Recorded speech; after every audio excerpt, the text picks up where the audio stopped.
Bienvenue sur Ojo Africa, la tribune d'Ilera Link, inspirée par le Dr Soliou Badarou.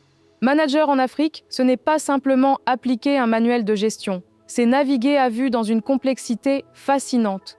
Nous sommes constamment tiraillés entre l'efficacité attendue et les réalités du terrain, entre la logique de résultat et la logique de lien.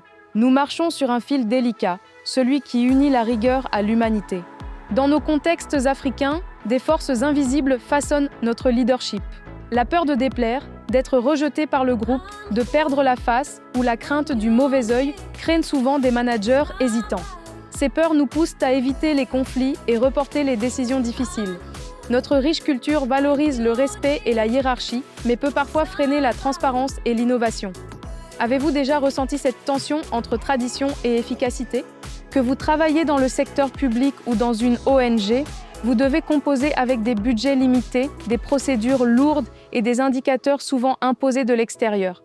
Cette réalité engendre une fatigue silencieuse, celle de devoir tout faire avec presque rien. Mais c'est précisément dans cette adversité que naît notre force unique. Le management par la débrouille intelligente, cette capacité à transformer chaque contrainte en opportunité créative. Voici 5 conseils pratiques pour mieux naviguer cette complexité. Premièrement, clarifiez votre cap, même si le chemin change. Un manager sans vision devient esclave des urgences. Deuxièmement, apprenez à dire non sans briser le lien. C'est un acte de maturité managériale. Troisièmement, créez la confiance avant d'exiger la performance. Dans nos cultures, l'humain passe avant la tâche. Quatrièmement, développez votre intelligence interculturelle pour faire dialoguer les mondes. Et cinquièmement, prenez soin de vous pour tenir dans la durée.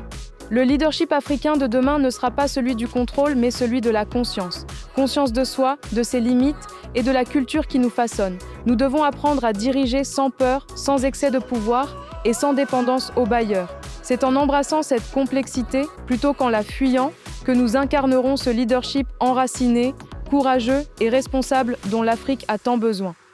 Avec Ojo Africa, vous avez le droit de savoir où tout se trouve et c'est sur nos plateformes pour votre santé managériale. Restez connectés.